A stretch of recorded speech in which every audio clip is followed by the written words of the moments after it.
오늘은 요한복음 17장 1절로 8절 말씀 가지고 내세적 생명을 취하는 법, 받는 법이 아니고요, 취하는 법이에요.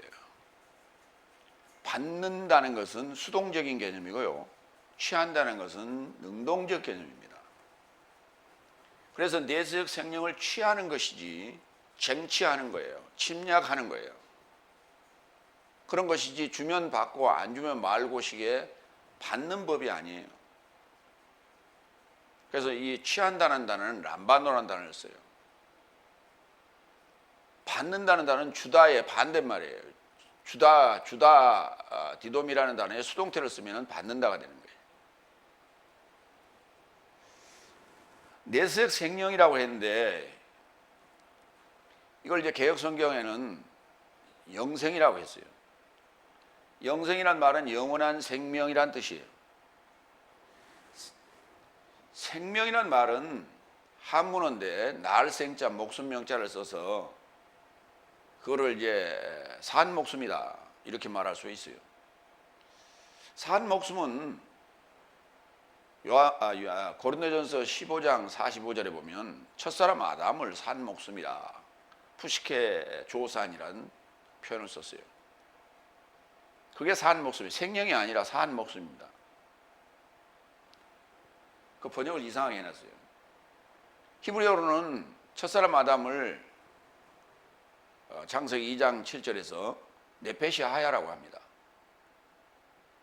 하야라는 단어가 살았다는 얘기고 산, 그리고 네페시라는 단어가 목숨이라는 단어예요. 산 목숨. 그런데 첫사람 아담은 산 목숨이고 최후 아담은 살려주는 영이라고 되어 있어요. 그 조포이온, 푸니마 조포이온이라고 하는데 살려주는 영, 살려주는 영을 한문으로 표현하면 생명이 되는 거예요. 그렇기 때문에 조에라고 하는 이 단어를 생명이라고 하는 목숨으로, 산 목숨으로 그렇게 명명한다라고 하는 것은 말이 안 된다. 왜냐하면 불교의 그 부처의 사상을 보면 핵심 사상이 뭐냐면 불상생계예요. 불상생계. 불살생계. 불살생계. 살인하지 말라. 살생하지 말라. 그러니까 살아있는 그 것들을 죽여서는 안 된다. 이것이 부처가 주장하는 주장이죠. 그러면은 성경은 이것을 10계명 속에 6번째 계명인 살인하지 말라로 기록이 났어요. 그 불상생계라고 하는 것이 살인하지 말라라고 하는 차원에서 이해돼야 되는데 더 확대 적용을 한 거예요. 그 확대 적용을 한 것이 뭐냐면 목숨을 가진 모든 생명체를 살생해서는 안 된다. 그래서 숨을 쉬고 있는 생명체, 그 생명체라는 게 동물만이 생명체가 아니라 불교에서는 지금 확대 해석을 해가지고 동물까지 이제 전부 다 그 미물까지 그 생명체로 봤는데 식물도 생명체예요. 그래서 그것은 육식을 하지 아니하고 채식을 하는데 기독교에서도 그런 데가 있죠. 채식주의자들이 있어요. 그런데 그게 지금 이치상으로는 안 맞지만은 어쨌든 간에 생명 중시 사상을 모토로 하고 있다. 그렇다면 첫사람 아담에 속한 지구상의 우주 공간에 있는 모든 생명체들을 말하는 것이에요. 그게. 그러면 첫사람 아담에 속한 그러한 본성적 성질을 가진 생명체를 일컬어서 생명이라고 부르는데 예수님께서 말씀하시기를 나는 길이요 진리요 생영이라 했는데 그걸 생명이라고 해버린다면 나는 첫사람 아담에 속한 자다 이렇게 얘기가 되는 거예요. 이 문제를 이제 오늘 이제 핵심적으로 다루겠습니다. 요한복음 17장 1절로 5절. 아들을 영화롭게 함으로써 내세적 생명을 주다. 그러니까 내세적 생명을 우리가 얻는 것은 아들이 영화롭게 되는 그 상황이 있어야 되는 거예요. 아들이 영화롭게 되는 상황이 있어야 돼요. 아들이 영광을 받는다. 그걸 영광을 받는다고 그러는데, 영광을 받는다는 단어는, 영광을 받는다는 단어는 영광이라는 명사와 받는다는 동사가 이렇게 쓰인 하나의 문장 구조예요. 영광 받으소서 그렇게 얘기를 하는데, 영화롭게 한다라고 하는 형용사입니다. 이게 영화롭게 한다 또는 동사적 개념이에요. 영화롭게 한다. 그러니까 아들을 영화롭게 함으로써 내세적 생명을 주게 되는 거예요. 근데 이 영광이라고 하는, 영화라는 이 개념 자체가 지금 뭔가 지금 이렇게 허황되고 붕 떠 있는 그런 느낌이다. 수차례 얘기했습니다만은 그 문제를 좀 다루고 가겠습니다. 첫 번째 1절로 2절. 예수께서 이런 삶을 전하시고 하늘에 이르고자 눈 삶을 들어올리고 언급하셨다. 아버지, 시점이 온 것입니다. 당신의 아들을 영화롭게 하소서. 당신의 아들도 당신을 영화롭게 하려 함이니 모든 육체의 권세를 아들에게 주신 것 같이 모든 것을 그에게 주신 것이니 저 삶에게 내세적 생명을 주고자 함입니다. 여기서 저 삶이라고 하는 것은 제자들을 얘기하는 거예요. 인간 삶이라고도 표현했고 세상이라고도 얘기했는데, 제자들을 지금 지칭하면서 예수님께서 지금 기도를 올리기 시작합니다. 기도를 올리기 시작하는데 굉장히 긴 기도문이에요, 사실은. 이 기도문이에요.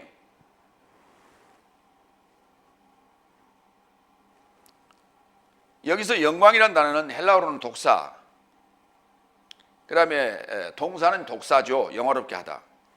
히브리어로는 카보드 또는 케보드, 영광이라고 하는데, 이 단어는 어디서 왔느냐? 카바드, 무겁다.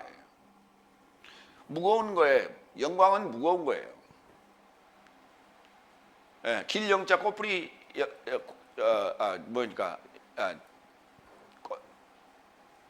꽃뿌리 영자에다가 빛광자를 써서 영광 그렇게 얘기하는 거예요. 꽃, 우리가 뭐 이 상을 받을 때 항상 꽃다발을 갖다가 이렇게 꽃길만 걸으세요 뭐 이런 말을 하잖아요. 그런 게 이제 세상에서 느끼는 영광이에요. 이번에 뭡니까? 영화 희생충의 그 봉준호 감독이 아주 감독상을 받았고요. 그 다음에 작품상을 받았고, 그 다음에 세계, 무슨 상? 네 개 상을 휩쓸었죠. 그 아주 영광스러운 자리죠. 그 영광스러운 거예요. 그래요. 그러니까 어떤 결과물을 가지고 이제 그렇게 이제 영광이라고 지칭을 합니다. 그런데 예수님께서도 지금 사역을 마무리하는 과정에서 영광이라는 말을 썼어요. 그런데 그 영광이 그럼 뭐냐? 내세적 생명을 주는 거예요. 그게 무거운 어떤 책무를 완수하는 일이에요. 그래서 예수님께서 십자가에 죽으시고 부활하심으로, 그리고 파라클레토스를 우리에게 보내주는, 거기까지가 이제 그렇게 함으로써 내세적 생명을 갖게 되는 거죠. 이것이 영광이에요. 그 자체가. 그러니까 영광이라고 하는 그 영광스러운 상황 속에는 깊은 어떤 내용이 지금 들어있다. 그 내용이 들어있다. 그것을 우리는 이해해야 된다. 그리고 그것을 감당할 수 있어야 된다. 그러니까 주님께서 영광을 지금 받으시는 것은 하나님이 영광 받으시는 거다. 이렇게 얘기하는 거예요. 주님이 영화롭게 되는 것은 하나님이 영화롭게 되는 것이다. 근데 그것을 받는, 내세적 생명을 받는 제자들도 또 영화롭게 될 거예요. 그들도 영화롭게 될 거예요. 다시 말해서 예수님의 삶을 그들도 살 거예요. 그 살았을 때 영화롭게 되었다. 이렇게 말할 수 있는 거예요. 그래서 누차 이 영광이라는 단어가 나올 때마다 인용을 했죠. 시편 38편 3절로 4절. 주의 진노로 말미암아 내 살에 성한 곳이 없사오며 나의 죄로 말미암아 내 뼈에 평안함이 없나이다.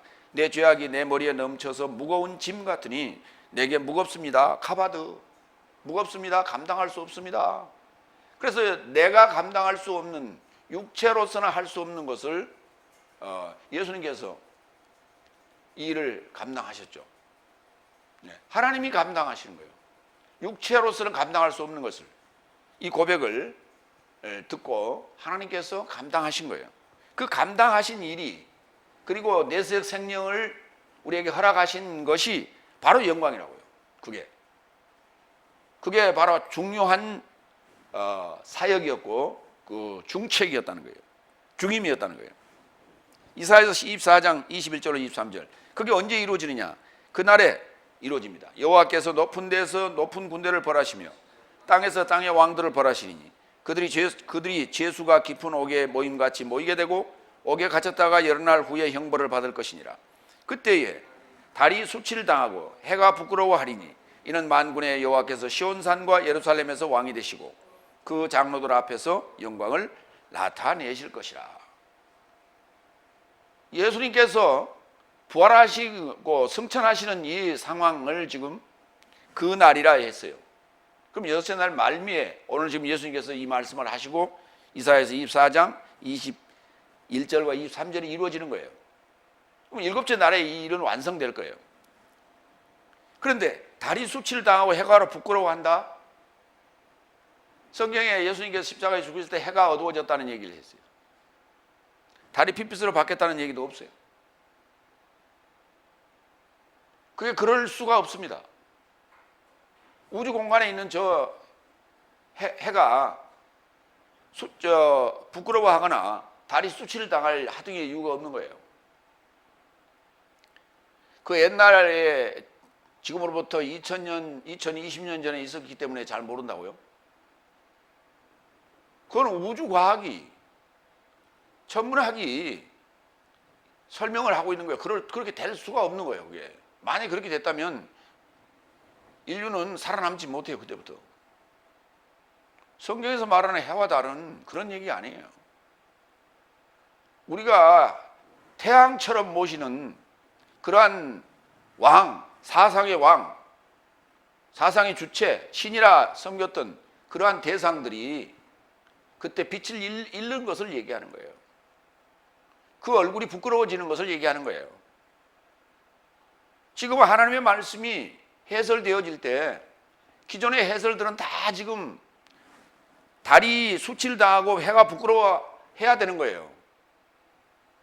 근데 철면피가 돼가지고 부끄러워하거나 수치를 당하는 그런 것을 전혀 의식하지 못하고 있다는 사실이에요.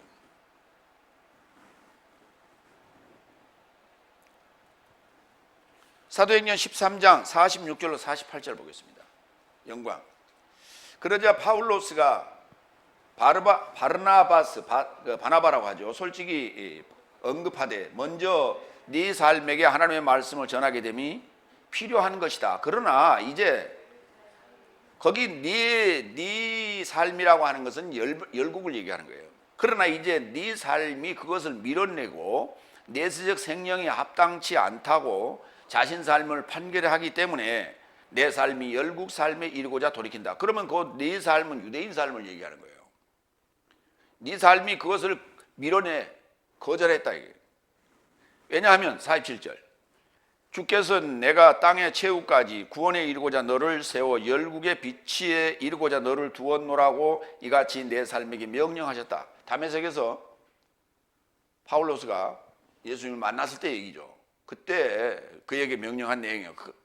자, 48절 그러자 열국 삶이 듣고 기뻐하며 주의 말씀을 영화롭게 하더라. 그리고 내세적 생명에 이르고자 지명되어져 있던 삶은 믿었다. 그러니까 영화롭게 되었다. 영화롭게 하더라. 자기 짐을 벗더라는 거예요. 이게. 자기 짐을 벗어서 누구한테? 주께 맡기는 거예요. 자기 짐을 벗어서 파울로스에게 맡기는 거예요. 지금. 주의 말씀을 영화롭게 하더라. 그러니까 홀가분해진 느낌이에요. 그게. 하나님 말씀을 들으면 내가 짐을 벗는 거예요. 내 족쇄가 풀리는 거예요. 내 그 죄의 사슬이 풀리는 거예요. 그걸 설명해 줘야 돼요. 예수님께서 십자가에 죽으심으로 무조건 우리는 그냥 구원을 얻었다. 내 죄의 짐이 풀렸다. 막연한 얘기를 해서는 안 돼요. 근거에 의해서 얘기한다. 그리고 내세적 성령이 이루고자 지명되어져 있던 삶은 믿었다. 그냥 믿는 게 아니에요. 반드시 믿는 자에게는 표적이 따르는데 그 표적이 뭐냐? 내세적 성령을 갖는 거예요. 내세적 성령이라고 하는 건 뭡니까? 살려주는 영을 가지고 있는 거예요. 자기만 사는 게 아니고, 자기만 아는 게 아니고, 자기만 그냥 춤추는 게 아니고, 살려주는 영을 생명이라고 하는 거예요. 조포이온, 푸니마 조포이온. 살려주는 영을 가지고 있어야 돼요. 영이 뭐냐면 진리고, 영이 뭐냐면 진리는 증언하는 거예요. 영은 증언하는 거예요. 내가 영을 가졌다? 증언해야 돼요. 증언하지 않으면 그건 죽은 영이에요. 고린도전서 6장 19절로 20절. 네 삶의 몸은 하나님께로부터 가졌으니 네 삶의 소유가 아니요 네 삶 안에 계신 거룩한 영의 성전인 것을 알지 못하였느냐. 왜냐하면 값으로 사게 되었으니 내 삶의 몸 안에 계신 하나님을 영화롭게 하라. 또한 내 삶의 영 안에 있는 무엇이든 하나님의 것이다. 우리는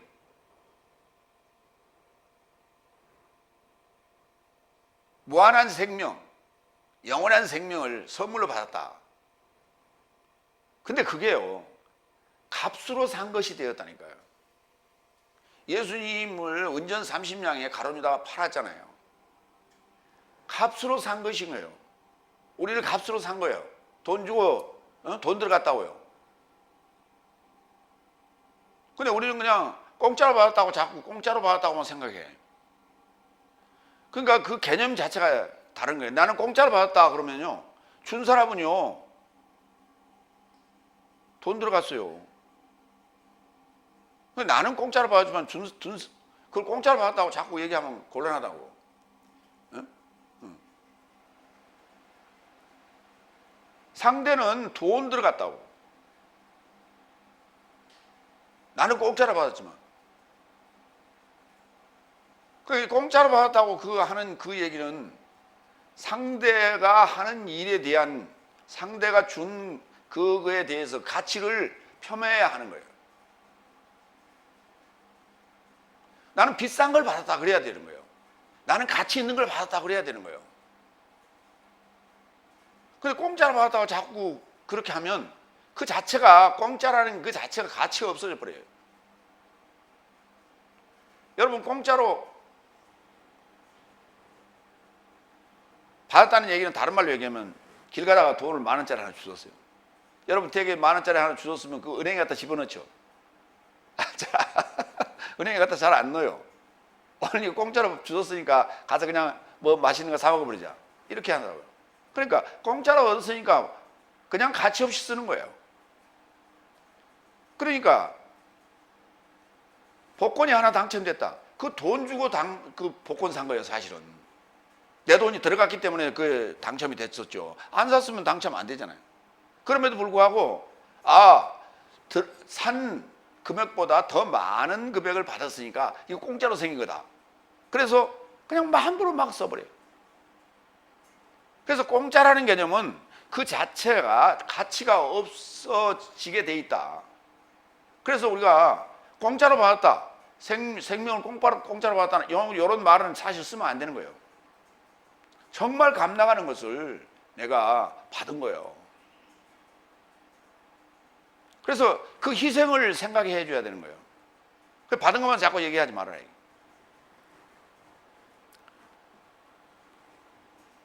그러니까 값으로 사게 되었으니까 내 것이 아니라는 거예요. 그럼 우리 공짜로 받았으니까 룰루랄라, 내가 알아서 마음대로 쓰겠다. 내 것이니까. 내 것이 아니에요. 그 소유권은 내 게 아니라고, 하나님 거라고요. 그래서 하나님의 뜻대로 써야 되는 거예요, 그걸 받은 것을. 이 영광이라고 하는 것은, 영화롭게 되었다는 것은 결과적으로는 삼위일체 하나님화됐다는 얘기예요. 늘 인용합니다. 요한일서 5장 5절로 8절. 하나님의 아들이 예수 쓰인 것을 믿는 자가 아니면 세상을 이긴 자가 누구더냐. 그러니까 세상을 이겼다는 얘기는 하나님의 아들이 예수 쓰인 것을 믿어야 돼요. 자, 하나님의 아들이 예수 쓰인 걸 다 믿죠. 근데 하나님의 아들이 이루고자 믿는 이는 없어. 하나님의 아들인 걸 믿는데 하나님의 아들의 이루고자 믿는 자는 없어. 그 이루고자라는 에이스는 해석을 안 하고 있다 이 말이에요.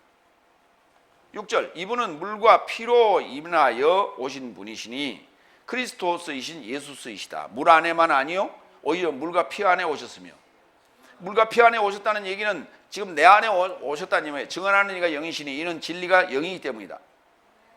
이는 하늘 안에서 증언하는 삶이 새 삶이니 아버지와 말씀과 성령이요 이 새 삶이 또한 하나요. 이게 지금 하나 된 상황, 이게 영광이에요. 이 하나 된 상황을 지금 예수님께서 드러내고 계시는 거예요. 이게 하나님의 실체를 드러내시는 거예요. 이게 그러니까 하나님의 실체가 나타나야만이 그걸 영광이 드러났다고 얘기하는 거예요. 왜냐하면 하나님의 실체가 드러나야만이 나를 죄의 사슬에서 끌어낼 수 있는 거예요. 죄의 사슬에서 나를 해방시킬 수 있는 거예요. 구약에 하나님이 계셨어요. 하나님이 역사했어요. 누구를 통해서? 예언자들을 통해서 역사했어요.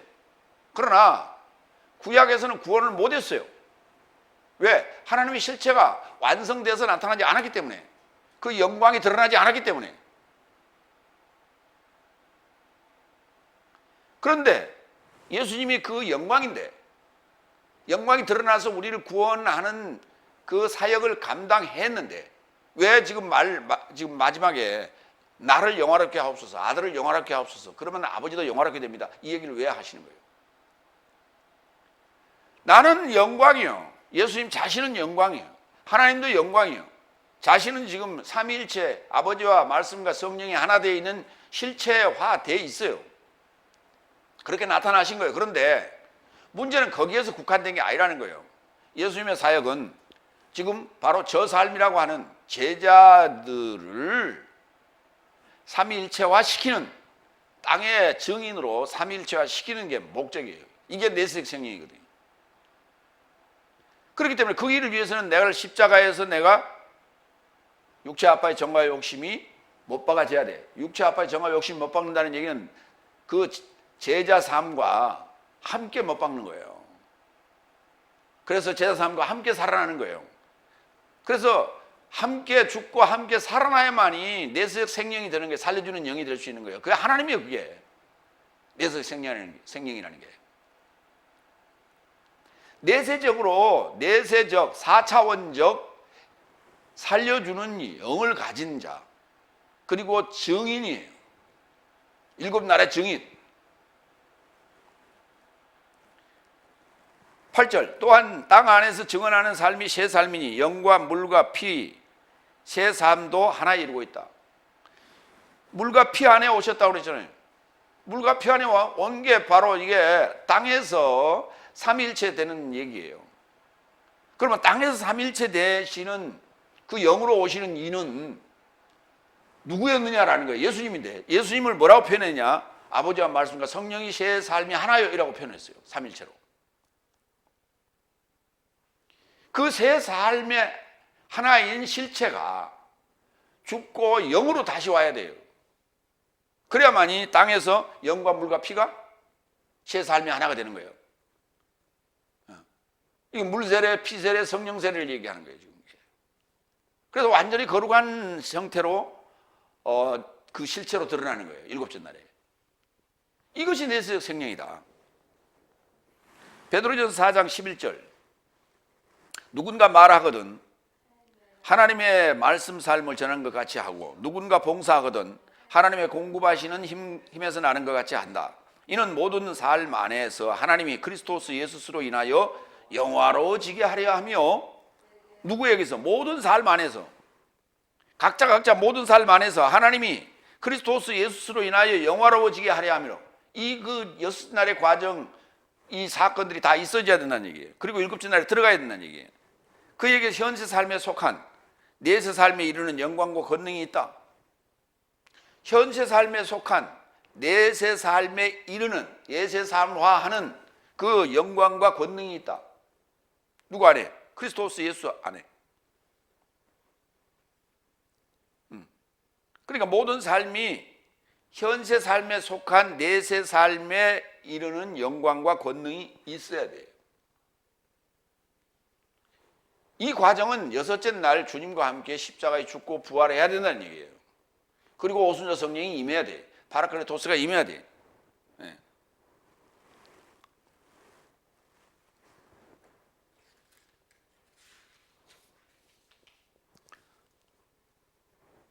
그래서 예수님께서 하나님의 아들을 영화롭게 하옵소서. 그러면 아버지도 영화롭게 됩니다. 이것은 내세적 생명을 저 삶에게 갖게 하려 합니다. 예수님의 사역은 여섯째 날까지. 파라클레토스의 영이 와서 일곱째 날에 저들이 내세에 이르는 영광과 권능을 갖게 되는 거예요. 여기까지를 지금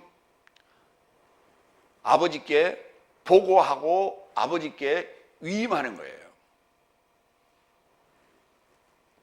두 번째로 갑니다. 3절. 당신을 유일하신 참 하나님과 예수 그리스도스를 파견한 자로 저 삶이 알게 하려는 이것도 내세적 생명입니다. 이것만이 내세적 생명이 아니라 이것도 아는 것 이것도 내세적 생명입니다. 첫째, 알아야 되는 거예요. 그리고 삶을 살아야 되는 거예요. 그럼 알아야죠. 기노스코. 예.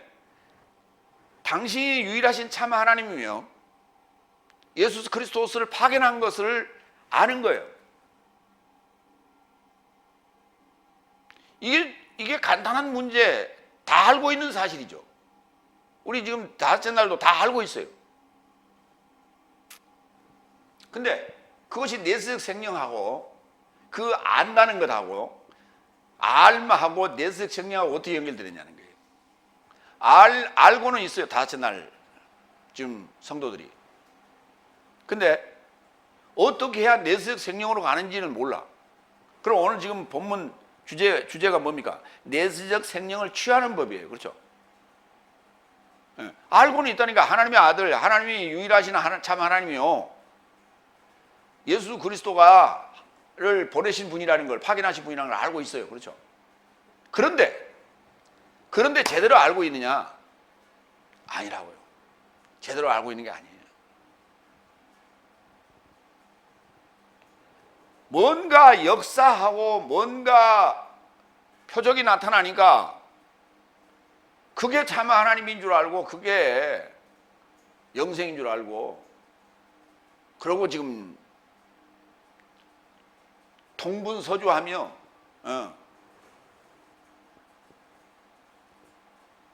이리 갔다 저리 갔다 하며 믿고 있는 거예요. 지금. 아는 건지 믿는 건지 도대체가. 이 말하면 이 말이 맞는 거고 저 말하면 저 말이 맞는 거고. 그러고 지금 살고 있는 게 현실이에요.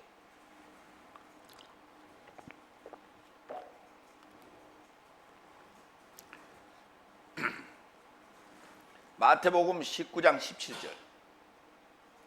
내세적 생명. 그러자 예수께서 그에게 언급하셨다. 어찌 나를 선하다 말하느냐. 하나님 한 분 말고는 선한 이가 하나도 없다. 그러나 네가 생명에 이르고자 들어가길 원하거든 계명 삶을 지키라. 거기다 생명이라고 한번 집어넣어요.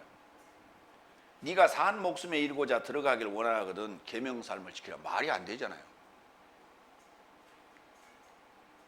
너 자체가 지금 생명이요. 너 자체가 지금 생명을 가지고 있는데, 네페시 하야고 푸시켄 조산인데, 또 뭘 어디를 또 들어가요? 생명에 이르고자 들어가기를 원하거든 계명 삶을 지키라. 산 목숨한테 준 거예요. 계명은 뭐 하려고? 조예에 들어가라고. 내세적 생명에 들어가라고. 그런데 내세적 생명이 이르고 들어가기를 원하거든 계명 삶을 지키는데 그게 좁은 문이래요. 좁은 문이래요. 그게 넓은 문이 아니라는 거예요. 좁은 문이라는 거예요. 다 알고 있어요. 좁은 문이라는 거. 요한복음 1장 1절. 시작 안에 말씀이 있었으면 말씀은 하나님을 향하여 있더라. 그리고 그 말씀이 하나님이시더라. 이것이 시작 안에 하나님을 향하여 있더라. 모든 삶이 그로 인하여 발생하였으며 발생한 것이 그가 없이는 하나도 발생하지 않았다. 그 안에는 뭐 안에는? 말씀 안에는 생명이 있었으며 말씀 안에 생명이 있었어요. 생명이 있었어요. 말씀이 하나님인데 하나님이 생명이지 어떻게 생명이요? 산 목숨이요 하나님이? 그 안에 생명이 있었으며 생명은 사람 삶의 빛이더라. 예. 여기 지금 생명이라니. 예.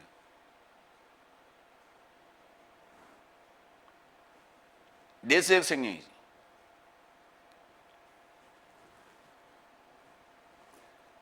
생명이 사람 삶의 빛이에요. 생명이 사람 삶의 빛이에요. 한번 생각해 보세요.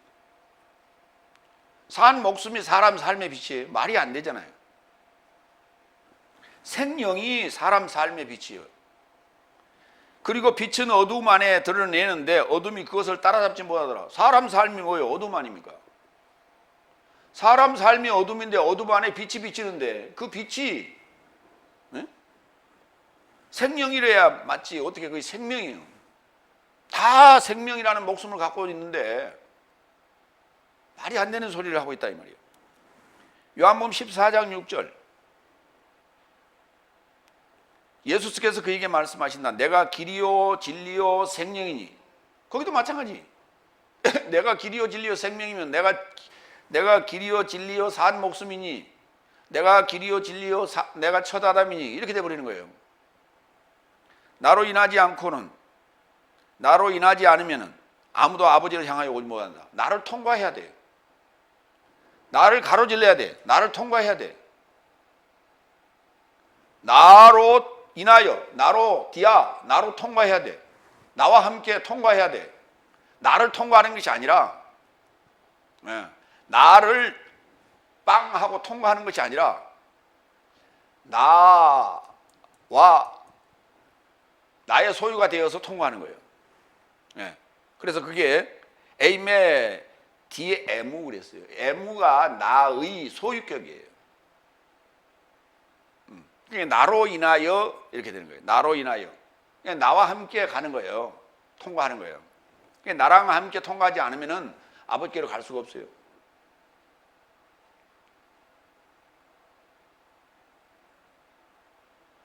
그 아버지께로 간다고 그러니까 어디서 이 공간 이동을 자꾸 얘기하는 게 아니고요. 공간 이동이 아니고요. 나라는 요 무대 안에서 그 안에 아버지도 계시고 말씀도 계시고 성령도 계시고 그 말씀 안에 생명의 빛이 있었다고요. 내세역 생명이 되게끔 하기 위한 빛이 있었다고요. 사상이 있었다고요. 해설이 있었다고요. 그래서 그 아버지와 하나 되는 거예요. 아버지께로 간다는 얘기는. 그 말은 무슨 말이냐면 성령을 받는 거예요. 파라클레토스 위로자 성령을 받는 거예요. 이 성령 받는 것하고 성령 체험하고를 구분을 못해요. 구약에도요 성령의 역사는 강력하게 나타났습니다. 신약보다 훨씬 더 강력한 역사가 있었어요. 그래서 모세를 이스라엘 사람들은 대단히 위대한 존재로, 엘리야를 대단히 위대한 존재로 그들은 믿고 있고 그렇게 생각하고 있어요. 왜냐하면 이스라엘 백성을 애굽에서 건져낼 때 홍해를 갈라냈잖아요. 홍해를 갈라냈던 그 성령의 역사예요. 그런데 그런 강력한 성령의 역사를 행했던 모세고 갈멜산에서 엘리야가 했던 그러한 강력한 성령의 역사를 경험한 자가 엘리야인데 이거는 체험이지 경험이지 성령을 받은 게 아니라고요. 왜? 그들이 믿음의 장로 삶으로 히브리서 11장에 기록되어 있지만 그들은 연통을 준비하지 못했다고 해요. 내 삶을 통하여 완전해진다고요. 나의 7날이 됐을 때야 그들이 완전한 나와의 합일이 되는 거예요. 지금 신천지에서 얘기하고 있는 것은 14만 4천 명이 내려온대. 그래갖고 하나씩 짝 찍어가지고 합의한대. 그런 얘기가 아니에요, 성경은. 그걸 왼쪽 눈으로 봐도 그렇게 안 보여요. 근데 두 눈으로 보면서 그런 거짓말을 하고 앉았어요. 성경 전체에 지금 애언자 삶이 나와 하나가 되는 거예요. 완벽하게 하나가 되는 거예요. 그걸 아버지께로 갔다 이렇게 표현하는 거예요. 그게 무슨 말이냐면 아버지께로 갔다는 얘기는 나의 출발점을 얘기하는 거예요. 출발점에서 다시 완전한 합일이 됐을 때를 지금 아버지께로 갔다 이렇게 얘기하는 거예요.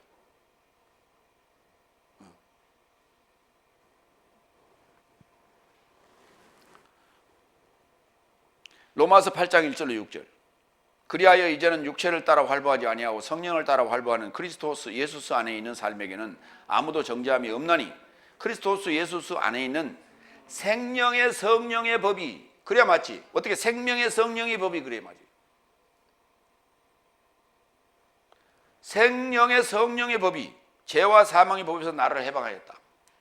육체의 생각은 사망이요 영의 생각은 생명과 평화여야 맞지. 조에 카이 에이르네.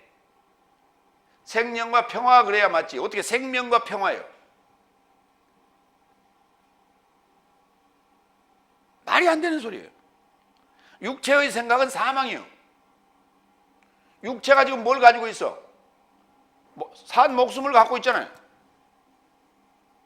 이 산 목숨을 버리는 거예요. 목숨을 버리는 거예요. 그리고 생명을 얻는 거예요.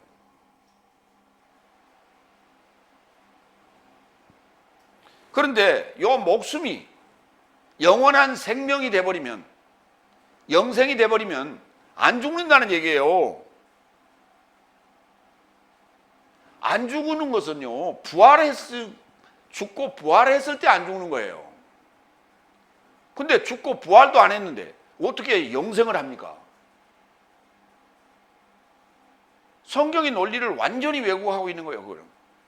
그러니까 말장난인 거예요. 그냥 말에 문제가 있는 거예요. 번역을 어떤 말로 하느냐가 중요한 거예요. 이 조이라는 단어를 영어가 라이프로 해놨기 때문에 그래요. 생명이라는 단어로 번역할 수가 없어요, 영어는. 한문을 쓰고 있는, 한문과 한글을 겸하여 쓰고 있는 우리 대한민국에서만이 가능한 얘기예요. 생명이라는 이런 표현은. 살려주는 영이라고 얘기해요. 이게 한문만이 가능한 거예요. 영어는 그것을 라이프로 해놨어, 조회를. 그럼 푸시케는 뭘 하냐? 푸시케도 라이프예요. 그걸 이제 그러니까 소울로 하기도 하셨어요, 그걸. 혼이 목숨이요. 혼이 목숨이고, 혼이 생명이고, 그 혼이 또 정신이고. 그러니까 정신적 개념으로 소울로 해놨어요. 다 같은 말이에요, 사실은. 굳이 구분해놨는데. 그러니까 영의 생각은 생명과 평화라고요. 그러니까 영적인 차원으로, 육적인 차원에서 영적인 차원으로 바뀌는 거예요. 이걸 우리가 새 사람이 되었다, 새 것이 되었다, 그 다음에 내세의 생명을 가졌다, 이렇게 표현하는 거예요. 그럼 반드시 거기에 누가 개입이 돼야 되냐? 그리스도 예수스가 개입이 돼야 돼요. 결합이 돼야 돼, 나와 함께. 그렇지 않으면 결단코 믿는 것으로는 해결되는 게 아니에요. 제대로 알지도 못하고 뭘 믿어? 첫째, 알아야 되는 거고. 두 번째, 그렇게 되기로 믿는 거예요. 하나님의 아들 되기로 믿는 거예요. 고린도후서 5장 16절. 그처럼 내 삶이 지금부터 아무도 육체를 조차 안 것이 아니니, 육체를 조차 안 것이 아니에요. 지금부터는 하나님을 알았다, 내세 생명을 가졌다 라고 하는 것은 육체를 조차 아는 것이 아니에요. 2000년 전에 오신 예수님을, 그걸 내가 믿는다, 요건 그 얘기가 아니란 말이에요. 육체를 쫓아서 얘기를 하는 게 아니에요. 육체를 쫓았다는 얘기는 역사적인 예수를 얘기하는 거예요.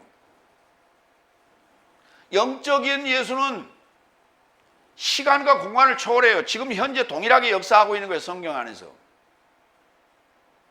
그래서 요한일서 4장에 뭐라 그랬어요? 육체 안에 오신 예수를 시인하느냐 부인하느냐, 동의하느냐 그렇지 않느냐, 이게 하나님의 영이냐 아니면 안티크리스토스 영이냐, 이렇게 구분이 된다고 그랬어요. 그리고 육체 안에 오신 것을 동의하는 자는 영적인 존재예요. 육체로 오신 것을 동의하는 것은 육적인 존재라니까. 역사적인 예수를 얘기하는 거니까요. 그처럼 내 삶이 지금부터 아무도 육체를 쫓아 안 것이 아니라고. 내 삶이 그리스도스를 육체를 쫓아 알았어도 이제 더 이상 그렇게 알지 않는다. 다시 한번 읽어요. 내 삶이 그리스도스를 육체를 쫓아 알았어도 이제 더 이상 그렇게 알지 않는다. 중요한 얘기예요. 그처럼 누군가 그리스도스 안에 있는 새로운 창조물이면 본래 삶은 지나갔으니 보라 모든 삶이 새 삶이 발생한 거다고요. 그러니까 새 것이 되었다, 새 삶이 됐다는 얘기는 이제는 불변이에요.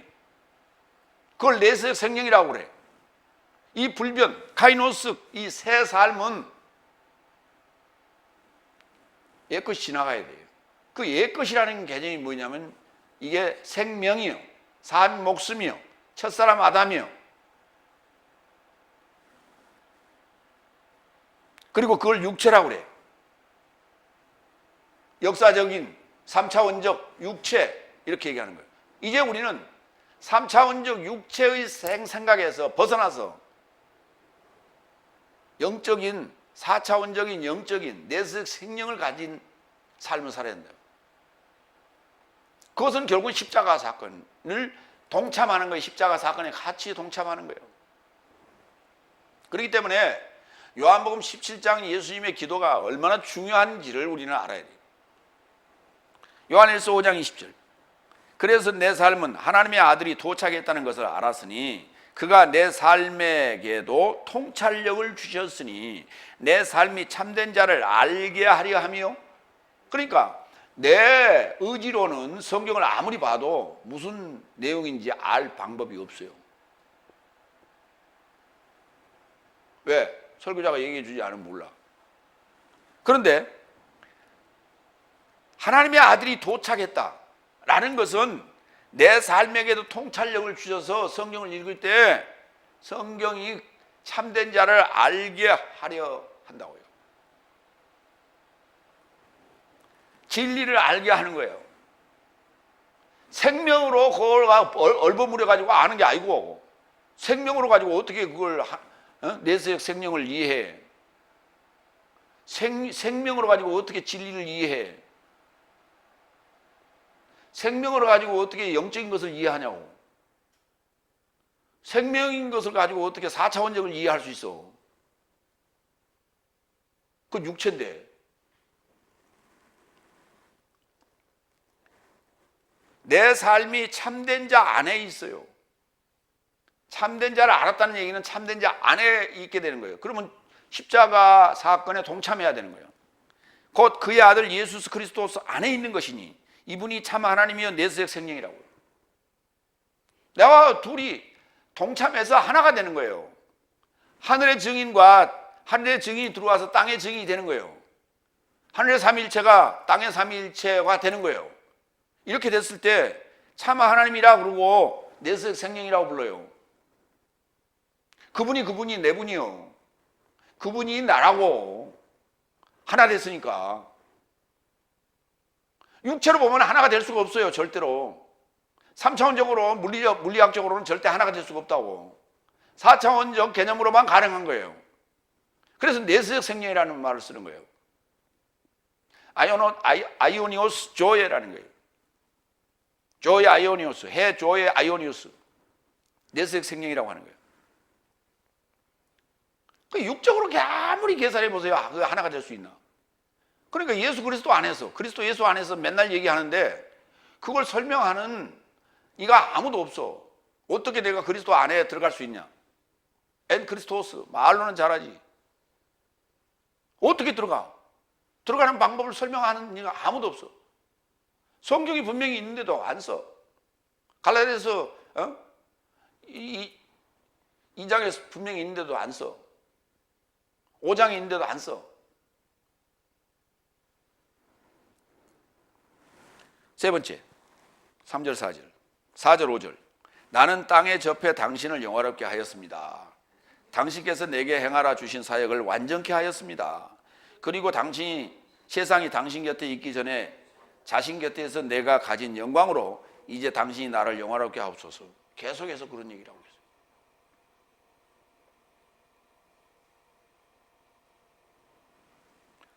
있어요. 결국 무슨 말이에요? 십자가에서 내가 죽고 부활하게 해 주십시오라는 얘기예요. 죽어버리면 끝. 부활이 없다면 아무 의미가 없는 거예요. 나를 영화롭게 해달라는 얘기는 결국은 그것이 생명이기 때문에 가능합니다. 그 말이에요. 생명 가지고는 안 된다니까. 목숨을 내놓는 거거든. 그러면 나에게 생명이 와야죠. 생명으로 부활하는 거예요. 생명으로 부활하는 거예요.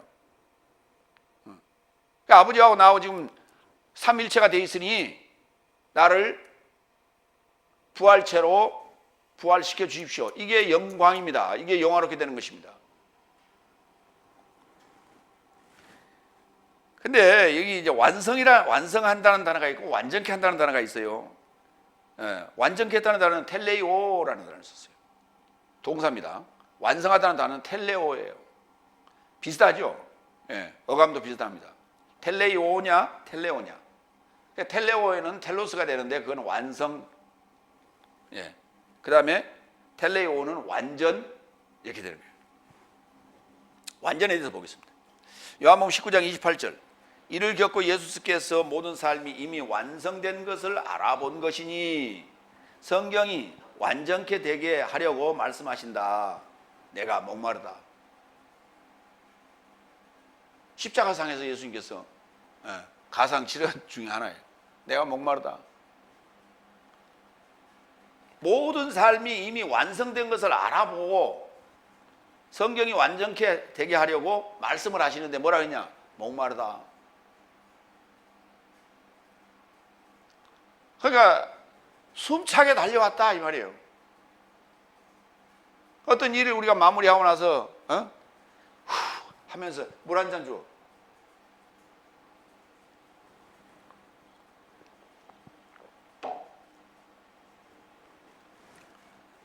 히브리서 11장 39절. 이런 모든 삶은 믿음으로 인하여 증언받았어도 연통을 마련하지 못하였으니 모세가, 노아가, 엘리야가, 다윗이, 솔로몬이 강력한 성령의 역사를 체험했어요. 그럼에도 불구하고 믿음으로 인하여 증언받았어도 연통을 마련하지 못하였으니 내 삶이 없이는 여러분의 삶이 없이는 완전하게 텔레이오 되지 못하게 하려고 내 삶에 관하여 하나님의 더 나은 어떤 것을 미리 보이신 것이다. 그러니까 믿음의 장로 삶이 본 것이 뭐냐? 일곱째 날에 나를 본 거예요. 내 생명을 본 거예요. 그래야만이 그게 가능한 거지. 결과가 나와야 가능한 거지. 결과라는 그 실체가 나와야 설명할 수 있어야 가능한 거지. 구약에 예언한 그 내용이 예수님께서 예언한 그 마지막 날이 어느 날이에요? 마냥 기다리고 있어. 2000년도 밀레니엄 아무리 그 역사적인 얘기에 종말론 아무리 백날 풀어봐야 답이 없어요.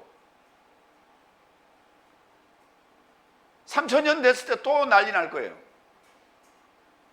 목사님, 그때까지 지구는 없어요. 멸망할 겁니다. 그래요?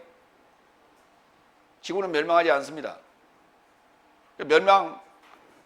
3000년 되기 전에 멸망하거든. 나한테 가져오세요. 내가 물어줄게. 그렇게 어디 큰 소리를 빵빵 치세요.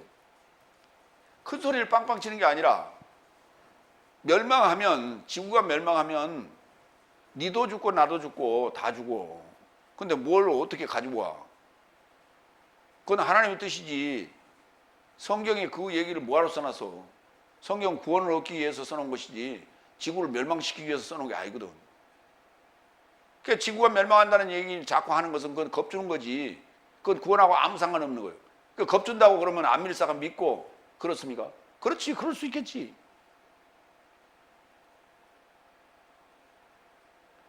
근데 겁준다고 믿는 자가 안 믿고 그렇습니까? 수많은 이들이 옥에 갇혀서 공산 치하에서 그런 경험을 했죠.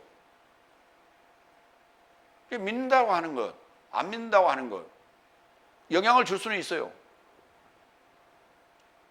그러나 믿는다라고 하는 그것은 이미 내 안에서 체험된 거기 때문에요. 연통이라고 하는 그 에판겔리아의 과정이 여섯째 날의 과정이 내 안에서 체험된 거기 때문에 그것은 그건 부인한다고 아무리 두들겨 팬다고 정기 고문한다고 그거는 부인할 수 있는 게 아니요. 내 안에 이루어진 걸 어떻게 부인해? 응? 너 이름이 김아무개인데 그거 아니라고 부인해. 그러면 살려줄게. 그 아니라고 부인한다고 그게 이름이 달라집니까?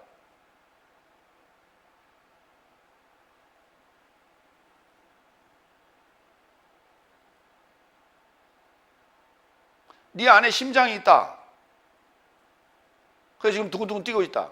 근데 심장이 없다고 부인하라. 그런다고 심장이 없으십니까?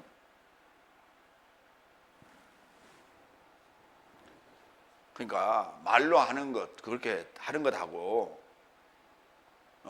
실제적인 것하고는 다른 거예요.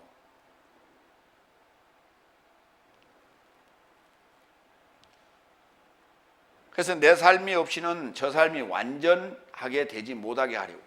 예수님께서 지금 뭐라 그랬어요?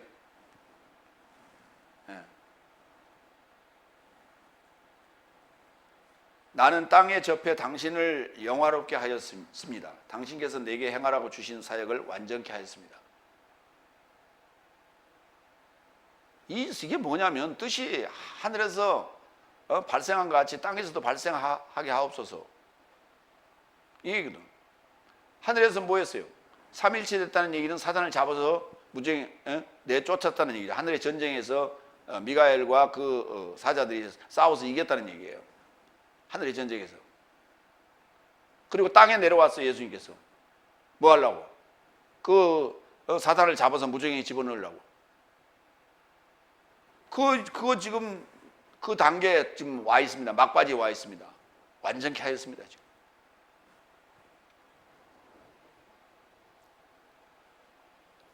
결국 이제 내가 십자가에 죽고 부활하고 승천하여 파라클레토스를 보내주면 이제 완전케 됩니다. 일곱째 날이. 각자 안에서 이게 성경의 역사가 완전하게 끝나야지.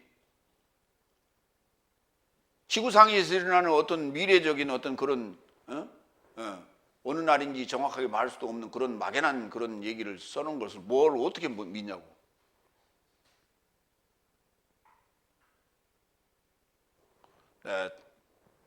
저기 지금 떠나지만은 반드시 돌아올게. 언제 오는데 몰라. 근데 내가 어떻게 기다려? 그래도 믿고 기다려봐. 그래서 믿고 기다릴 사람이 있겠어요? 고무신 거꾸로 신어야지. 그런 막연한 1년 후에 올게라고 얘기를 해도 그걸 믿을뚱말뚱 하는 거예요. 근데 언제 올지 모르는 그 사람을 어떻게 기다려요?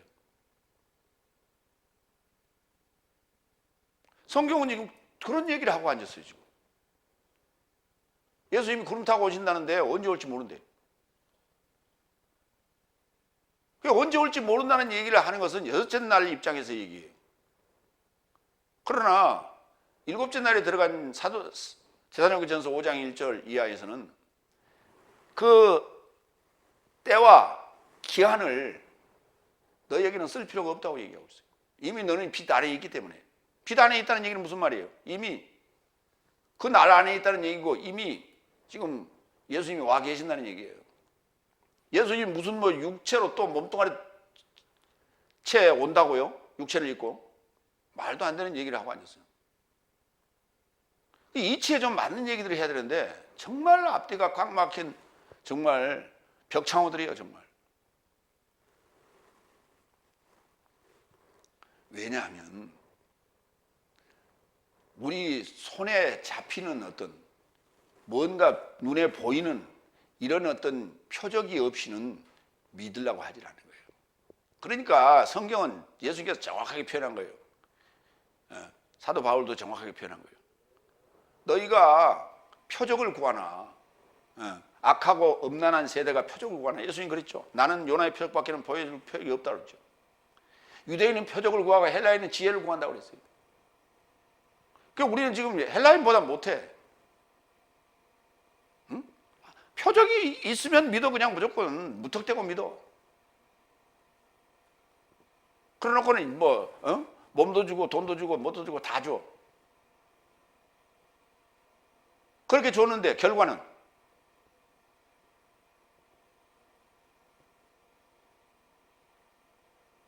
그때 그런 결과, 나쁜 결과를 본 그 당사자들은 어떤 마음일까요? 한번 생각을 해보세요.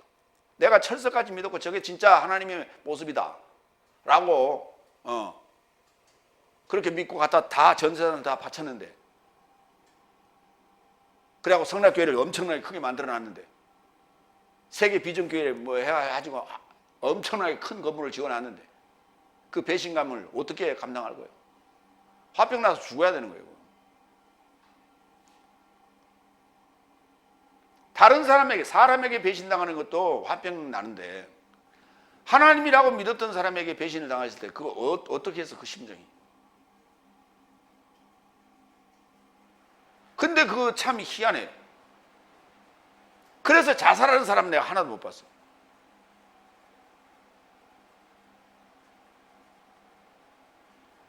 사업하다가 망해가지고 사기당해가지고 자살하는 사람 많이 봤는데, 하나님이라고 갔다가 전재산 딸을 바치고 사기당해가지고 자살한 사람이 하나 있기는 있어. 내가 알기로 광주에서 한 사람 있었어. 두 번째로 가겠습니다. 요한복음 17장 6절로 8절. 해설 삶으로 내세적 생명을 갖는다. 해설 삶이 없이는 불가능한 거예요. 성경, 개혁 성경 번역 잘못해 놓은 거 가지고 백날 읽어가지고 안 돼요. 내세적 생명을 가질 수가 없어. 왜? 제대로 알 수가 없기 때문에. 첫째, 기본이 아는 거예요. 제대로 아는 거예요. 참으로 아는 거예요. 진리. 네 번째, 6절. 세상에서 나에게 주신 인간 삶에게 내가 당신의 이름을 드러냈습니다. 저 삶은 아버지와 있었는데 저 삶을 나에게 주신 것입니다. 그리고 저 삶이 당신의 말씀을 지킨 것입니다. 자, 그러니까 인간 삶이, 제자 삶이 아버지와 함께 있었다는 거예요. 근데 나에게 준 거래, 예수님께서. 그러니까 우리가 다시 어디로 가야 돼요? 아버지께로 가야 되죠. 네. 원래 나의 출발지로 다시 돌아가는 거예요. 뭘 가지고? 돌아온 당자의 모습으로 가는 게 아니고 완성된 열매를 가지고 가는 거예요. 텔로스를 가지고 가는 거예요. 그것이 바로 내세적 생명을 갖고 가는 거예요. 그런데 당신의 말씀을 지켜야 돼요. 아버지의 말씀을 지켜야 되는 거예요. 그걸 우리가 계명을 지킨다고 그래요. 자, 봅시다. 예수님께서 아버지의 이름을 드러냈다고 그러는데, 아버지가 나를 세상에 보낸 이유는 세상에서 아버지의 이름을 찾고 여호와를 찾아서 구원을 얻으라는 거예요. 그게 아버지가 나를 세상에 보낸 목적이에요. 그런데 그 이름이 마태복음 1장 21절로 23절에 기록되어 있어요. 그래서 그녀가 아들을 출산할 것이며 너는 그의 이름을 예수스라 초청할 것이다. 왜냐하면 저가 그의 백성을 저 삶의 죄 삶으로부터 구원할 것이다. 그래서 이 전부가 되어진 것은 주의 의의 예언자로 인하여 구전되어진 것이 채워지게 하려고 말씀하시되 보라 처녀가 자궁 안에 가질 것이다. 그리고 아들을 출산할 것이요 저 삶은 그의 이름을 임마누엘이라 초청할 것이다. 이름이 번역되면 하나님이 내 삶에 결합되어 있다. 그러니까 하나님이 내 삶에 결합되어 있다는 얘기는 무슨 말이에요?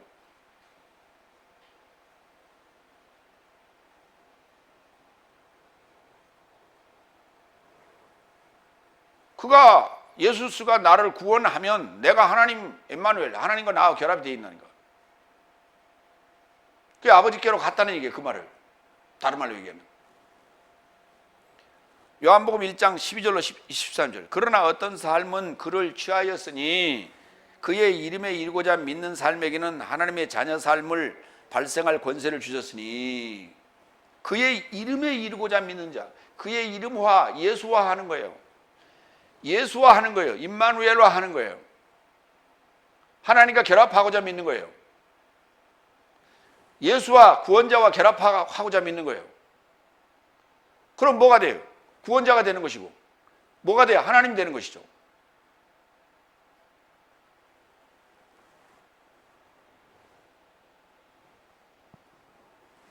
그의 이름에 이르고자 믿는 거예요. 그러니까 그의 이름을 드러냈다는 얘기는 하나님의 이름이 구원자라니까. 예수스.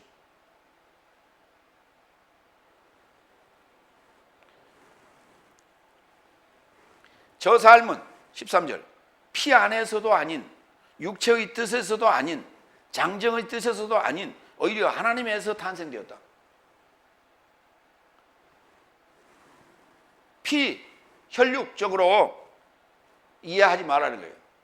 혈육적으로 되어진 그렇게 나아진 예수스가 아니고 하나님의 아들이 아니라는 거예요.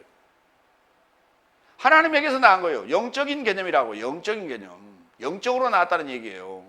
육적으로 나온 게 아니고 혈육적으로 나왔다는 얘기가 아니고. 그런데 성경을 그렇게 풀어버리면 어떻게 돼요? 여기 이렇게 써놨는데 저 삶은 피에게서도 난 것이 아니고 하나님의 자녀됐다는 얘기가 육체의 뜻에서 난 것도 아니고 장정의 뜻에서도 난 것도 아니에요. 남편의 뜻에서로 오히려 하나님에게서 탄생한 거라니까. 이게 영적인 얘기지 어떻게 이게 육적인 얘기예요? 하나님이 육이요? 영이요? 하나님은 영이시니 그랬잖아요. 그럼 영으로 탄생된 얘기라니까.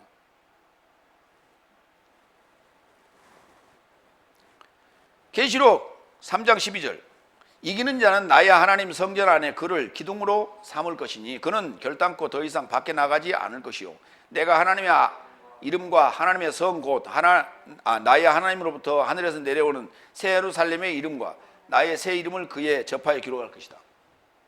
그러니까 그 대상이 누구냐?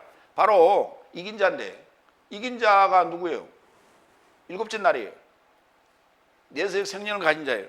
그에게는 새 예루살렘의 이름과 나의 새 이름을 그에게 기록해 놓을 거다. 나의 새 이름.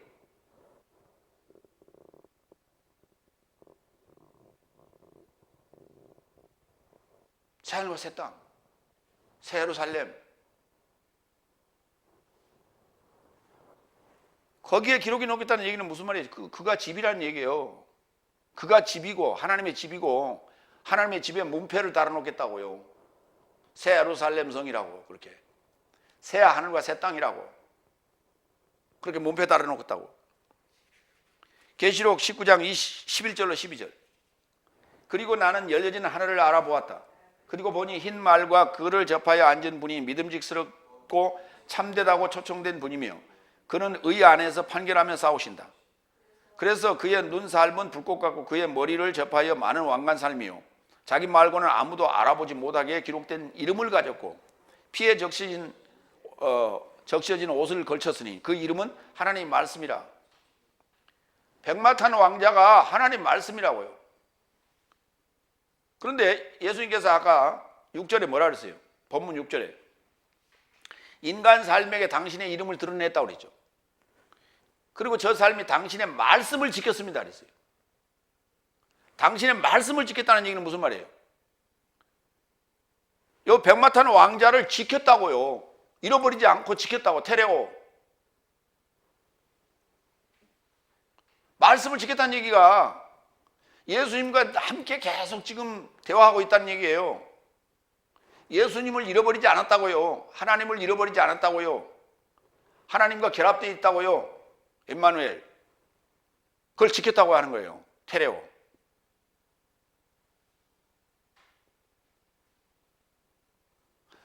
우리는 말씀을 지킨다고 그러니까 뭐 이게 뭐 이웃을 사랑하라 그래서 사랑했느냐 말았냐 자꾸 그런 얘기하고 앉았어요. 도둑질하지 말라 그래서 도둑질 했느냐 안 했느냐 자꾸 그런 얘기하고 앉았어요.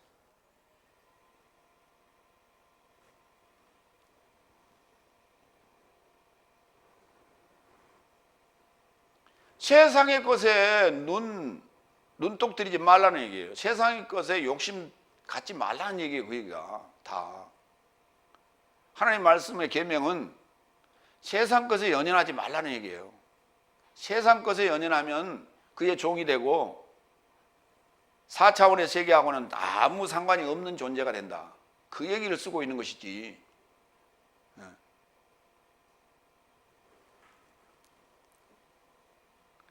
중요한 게 이름이에요. 이름표를 붙여줘. 문패도 번질 수도 없는 게 주막인데 요즘은 번질 수 있어요.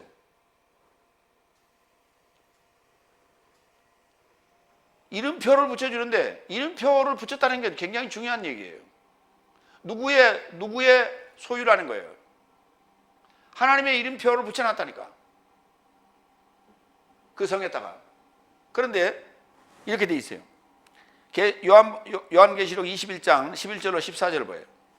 하나님의 영광을 지닌 성의 광채는 벽옥석같이 수정처럼 투명한 존귀한 돌 모양이다. 예. 벽옥같이 벽옥돌과 같은 수정처럼 투명한 존귀한 돌 모양. 그 수정체예요, 수정체. 수정을 뭐라고 불러요? 크리스탈. 투명한 크리스탈. 보석이라고. 그런데 그 새 예루살렘 성이 그렇게 되어 있다고요. 크고 높은 성벽을 지니고 12문살물 지니고 12사자살물 문살매 접해 이름살물 새겨 두었으니 그것은 이스라엘 아들 12지파의 이름이에요. 사방으로 돌아가면 12문이 있는데 네문 1개 그러니까 3, 4, 12 그러니까 3개씩 문이 있는데 거기에 누가 기록되어 있다고요? 12사자살의 이름이 기록이 되어 있는데 그 12사자살이 누구냐 그랬더니 12아들이에요. 야곱의 12아들. 거기에 누구는 빠졌다고요? 단지파와 그 다음에 누구예요? 에브라임 빠졌죠. 요셉과 므낫세는 들어가고.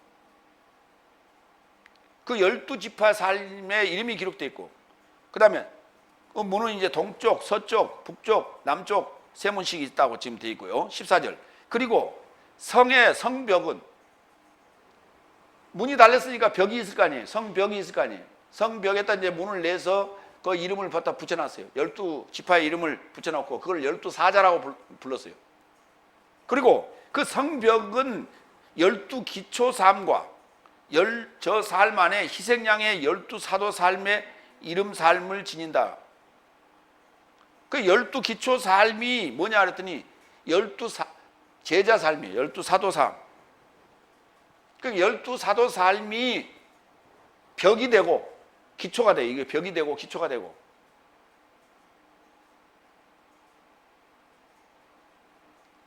그러니까 일곱째 날이 밑에서 위로 받치고 있는 거예요. 일곱째 날이 이 에판겔리아 연통을 다시 말해서 모든 믿음의 장로 삶을 바치고 있는 거예요. 이렇게.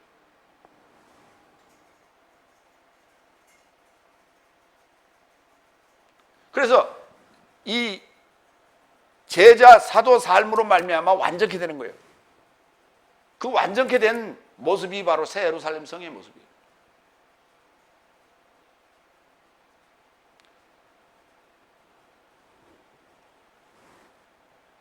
그래서 희생양이신 예수님은 누구와 결합되어 있냐? 기초적으로 12사도와 결합되어 있어요. 12사도 삶과 결합되어 있어요. 그 기초석과 벽에 같이 그 안에 통으로 완전하게 합일이 되어 있는 거예요. 왜? 뭐가? 7날이. 7날의 사상이. 7날에까지의 예언들이 다 녹아서 하나가 돼갖고 어지럽게 섞여 있는 게 아니고 투명한 크리스탈 모양이라니까. 다 녹아서 완전하게 합일이 되어 있는 투명체로 보인다니까. 그럼 그 안에 엘리야가 보여, 모세가 보여, 노아가 보여, 솔로몬이 보여, 다윗이 보이냐고. 예수님이 보여, 안 보여? 아무것도 안 보인다니까.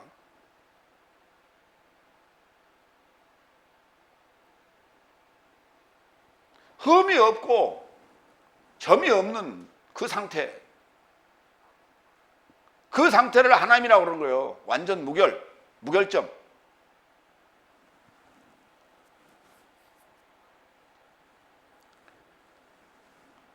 그거를 지금 우리에게 요구하고 있는 거예요. 그걸 내세적 생명이라 얘기하는 거예요. 5번째, 7절, 8절. 저 삶은 아버지 곁에 있어 당신이 모든 삶을 나에게 주신 것을 이제 안 것입니다. 제자 삶이 알았다고요. 당신이 나에게 주신 해설 삶을 내가 저 삶에게 준 것이요, 저 삶이 취했으며 내가 당신 곁에서 나왔다는 것을 저 삶이 참으로 알았으며 당신이 나를 파견하신 것도 저 삶이 믿었습니다. 중요한 거는 이 해설이에요. 무슨 말이냐면 예수님께서 공생애 3년 동안 하신 내용이 뭐냐면 해설이에요. 뭐에 대한? 하나님에 대한. 그리고 예언자들이 예언한 내용이 뭔가를 설명했던 거예요. 그걸 해설한 거예요. 그리고 앞으로 너희에게 어떤 일이 벌어질 것이라는 것을 예언하셨어요. 그것도 해설이에요. 그 사실을 믿느냐 안 믿느냐예요. 근데 지금도 다같이 날 목회자들이 성경을 가지고 예언을 합니다. 예수님이 오신다고, 구름 타고 오신다고. 언제 오냐고 물어봤더니 모른대. 그게 무슨 놈의 예언이에요? 예수님께서 하신 예언은 7째 날을 얘기한다니까. 그리고 7째 날의 모습은 요한 계시록의 기록에 나타나니까요. 21장에.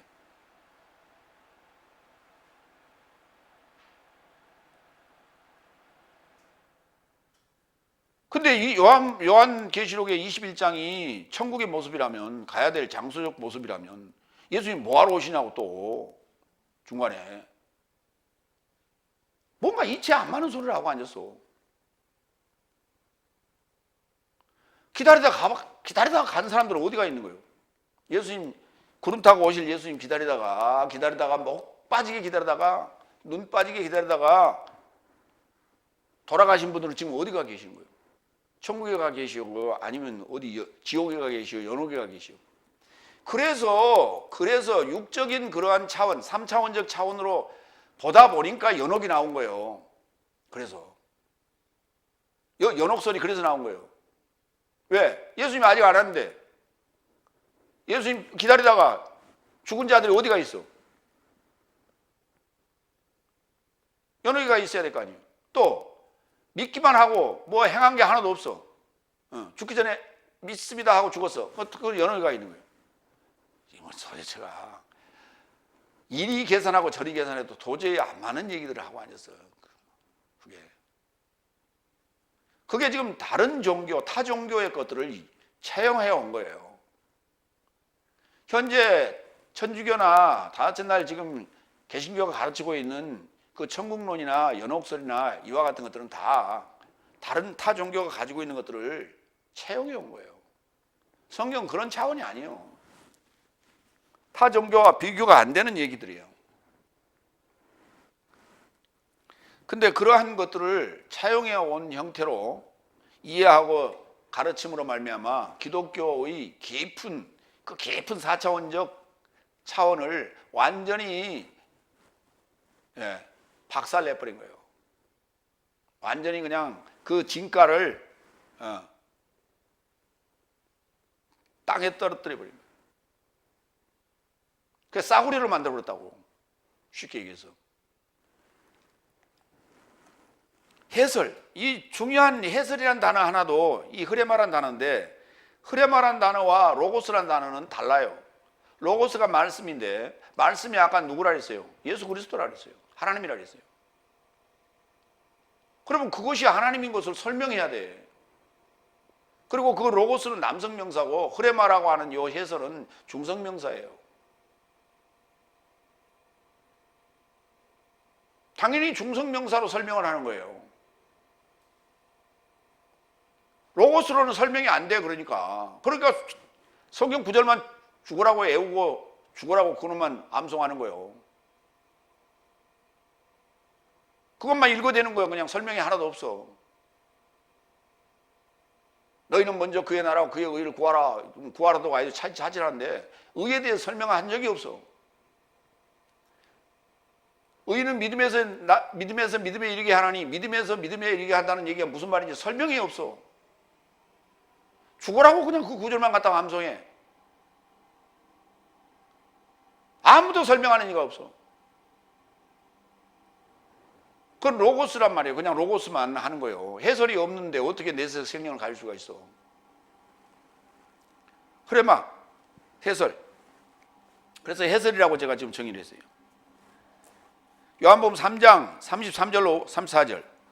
그의 증거를 취한 자는 하나님이 참되신 분이라는 것을 그가 인쳤다.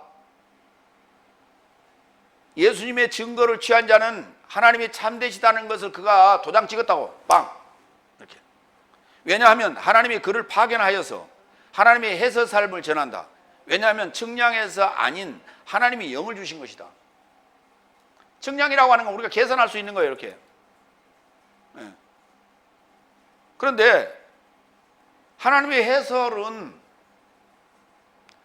해설을 전하는 이는 파견받은 자예요.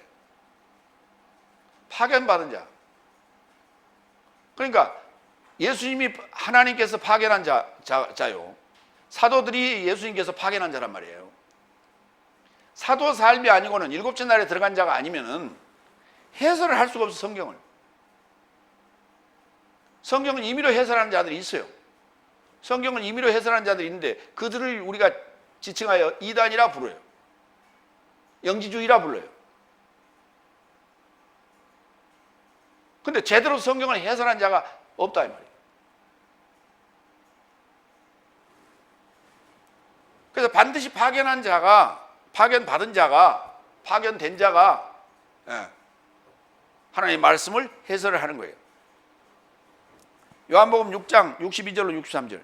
그런즉 네 삶이 만일 이전에 있던 곳으로 올라가는 사람의 아들을 지켜본다면 어찌하겠느냐. 이전에 있던 곳으로 올라간다는 얘기는 아버지께로 간다는 얘기예요.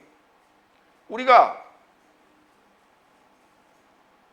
길이요 진리요 생명이신 예수님이 아니고는 아버지께로 갈 방법이 없다니까. 이전에 있던 곳으로 우리가 갈 수가 없다니까. 그럼 이전에 있던 곳으로 가는 것을 우리가 구원이라고 그래요. 가지 못하면 어디로 가? 지옥으로 빠지는 거예요. 살려주는 것은 영이나 육체는 아무데도 필요하지 않다. 아무 쓸모 없다고. 육체의 생각은 사망이기 때문에 아무 쓸모 없는 거예요. 구원하고는 아무 상관이 없는 거예요. 그래, 육적 해석을 한다는 것은 아무 쓸모 없는 짓이에요, 그게. 근데 그걸 믿고 앉아서 철석같이. 육적 해석을 한다는 얘기는 성경을 역사적으로 해석한다는 얘기예요. 그건 아무 쓸모 없는 짓이라고. 왜? 살려주는 건 영이라고. 영적으로 해석해야 돼요. 그런데 영적으로 해석한다 해놓고는 이상하게 알레고리컬하게 영지주의로 풀어버려서는 안 된다니까. 문자주의로 가야 돼. 문자주의로 가야 돼. 문자를 무시하고 가면 안 돼. 로고스는 남성명사고 흐레마 해설은 중성명사고 그걸 알려줘야 돼. 우리가 해설한다는 건 중성이요. 중보 역할을 하는 거예요. 이 중보 역할이 안 되면 아무 소용이 없어. 성경 읽어줘봐야 무슨 놈의 중보 역할이요. 자기도 읽을 줄 아는데. 성도도 읽을 줄 알고 목사가 읽어주면 뭔 소용이 있어. 그게 중보요. 해설해야 중보지. 살려주는 것은 영이라고. 이게 생명이에요. 이게 살려주는 게 영이. 육체는 아무데도 필요하지 않다. 내가 네 삶에게 전하는 해설 삶이 영이요 생명이라고. 영이요 생명이라고. 영이 증언하는 것이고 생명이 살려주는 거예요. 이게. 그러니까 영인 푸니마다 중성이고 생명은 여성이에요. 그러면 생명은 여성이기 때문에 뭔가를 담고 있어야 돼요. 내용을 담고 있어야 돼. 해설이라는, 조회라는 것이. 해설도 이게 중보와 같은 거예요. 영과 같은 거.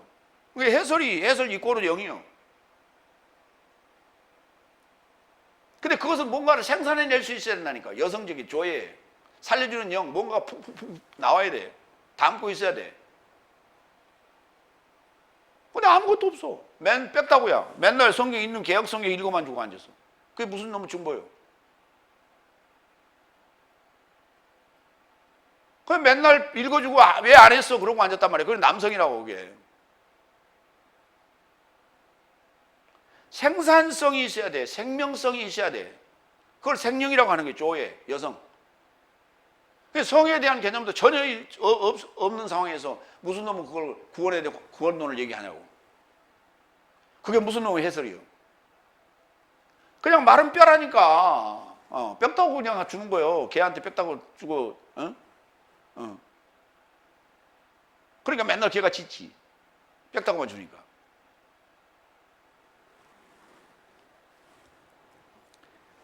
베드로전서 1장 24절로 25절. 그러므로 모든 육체는 풀 같고 사람의 모든 영광은 풀의 꽃 같으니 그 풀은 시들어졌고 그 꽃은 떨어진다. 그러니까 역사라고 하는 건 지나가 버리는 것이다. 육적인 얘기를 하지 말라. 지나간 얘기. 그건 새롭게 되는 게 하나도 없어.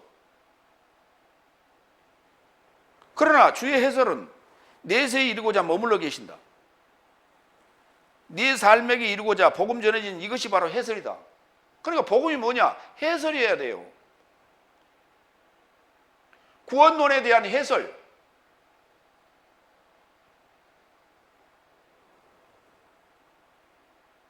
구속사에 대한 해설이 나와야 돼요.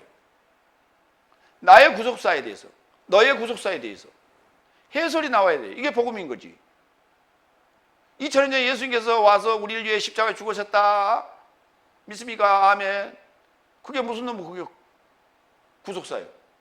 그게 무슨 영적인 해설이에요, 그게. 그거 가지고는 안 된다니까. 그건 복음이 아니라니까.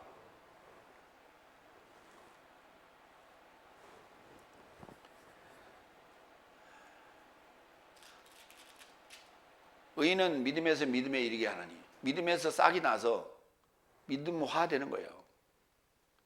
그것은 뭘로? 복음 안에서 계시되어지는 거예요. 하나님께서 우리가 통찰력을 주지 않으면은 계시 받을 수가 없어요. 내가 계시되지 않아. 뚜껑이 안 열려요. 그 비밀의 뚜껑이 열려져야 돼. 그래서 영적 해설이 나와줘야 되는 거예요. 내 입에서. 그리고 그것을 전할 때 그게 이해가 되어져야 돼. 그게 믿는 거예요.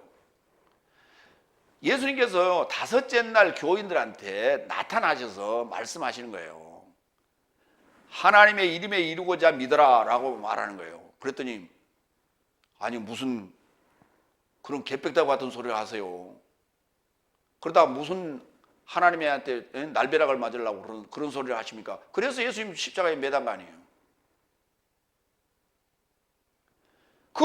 믿으라는 얘기는요 엄청난 얘기를 하는 거예요. 유대교한테 얘기하는 거예요. 유대교인들한테 다섯째 날 유대교인들한테 여섯째 날 예수님께서 말씀하시는 거예요. 하나님 되라고 믿는 거예요. 믿어라 하는 거예요. 나를 믿어라. 나와 함께 십자가에 죽고 부활하면 네가 하나님 될 수 있다. 이 얘기를 하고 있는 거예요. 그걸 쉽게 믿겠어요? 당시에 성경에 당시 2000년 전에도 그랬지만 지금도 마찬가지라니까. 누가 그걸 믿으려고 그래요? 잘못 믿었다가 벼락 맞을 건데. 그래서 믿으라고 하는 그 내용의 복음은 새로운 거예요. 새로운 것이지 옛 것이 아니라니까. 그래 다섯째 날을 우리가 다섯째 날까지를 구약이라 그래. 옛 언약. 복음서를 뭐라 그래? 신약이라고 그러잖아. 신약. 새 언약. 그러면 옛 언약과 새 언약이 내용상으로 달라야지.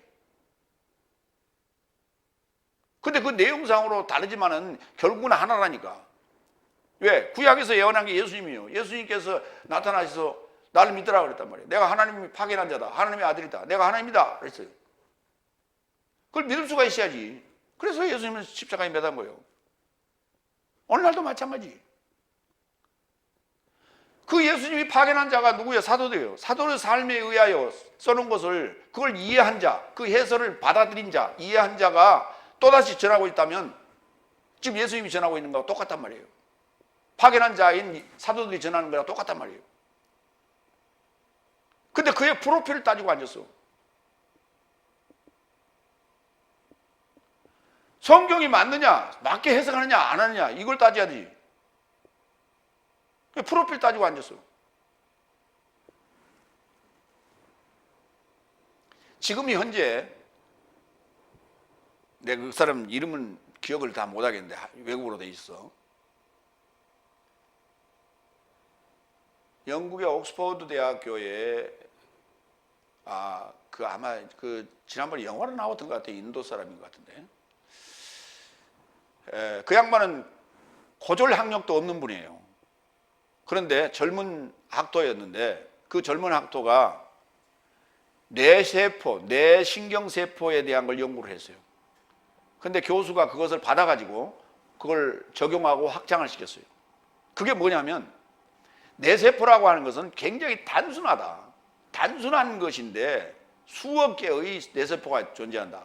그 단순한 것이 여러 개가 합쳐지면 엄청난 것들을, 복합적인 것들을 계산해 낼 수 있다라고 하는 뇌신경세포에 대한 연구를 했어요. 그런데 일찍이 죽었어요. 결국은 그 자에게 학위를 주장이 있었지만 결국은 학위를 못 줬어요. 그러고는 일찍이 죽었는데 그 뇌세포에 관련된 연구 논문이 자기 이름으로 발표된 건 아니에요. 그 교수 이름으로 합작으로 발표됐는데 그게 뭐가 됐느냐 나중에. 그러니까 1940년 45년 동안 그때인가 그렇게 됐는데 그게 뭐가 됐느냐, 지금 현재 컴퓨터가 된 거예요. 컴퓨터의 원리라고 하는 것은 1 플러스 1이에요. 1과 0의 조합이거든요. 단순한 세포, 뇌세포의 단순 세포의 계산이에요. 근데 그것이 여러 개가 빠른 속도로 하니까 곱하기도 되고 나누기도 되고 뭐 이 여러 가지 계산들을 다 해내는 거예요. 이게 발전해가지고 뭐가 됐냐? 인공지능화가 된 거예요.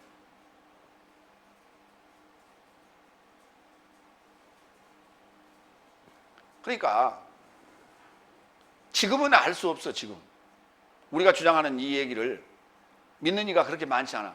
그러나 시간이 가면 반드시 그것이 옳았다는 사실을 알게 될 거예요.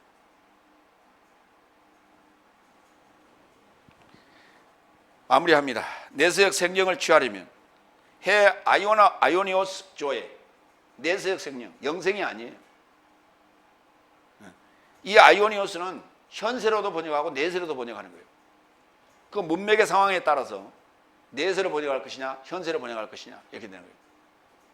왜냐하면 두 개가 겹쳐서 쓸 때가 있어요. 그랬더니 그때는 이렇게 영영토록 그렇게 번역했는데 그게 아니고, 그게 반복해서 중복해서 강조하는 표현이 아니고 하나는 내세적, 하나는 현세적 표현이에요. 그러니까 내세적 생명을 취하려면 하나님 곁에서 파견된 사도가 해설, 영과 생명으로 전하는 해설 삶으로 전하는 말씀을 지켜야 돼요. 그 말씀이 바로 백마탄 왕자예요. 그가 승리자고 이긴 자예요. 그가 하늘에서 전쟁에서 승리하셨고 땅의 전쟁에서 승리한 자예요. 그분을 지켜야 되는 거예요. 그것을 말씀을 지킨다고 그래요. 이것이 바로 내세적 생명을 가진 자예요. 그리고 그 자는 또다시 해설 삶을 증언해야 합니다. 왜? 자기 안에 이루어진 일이기 때문에 기도하겠습니다.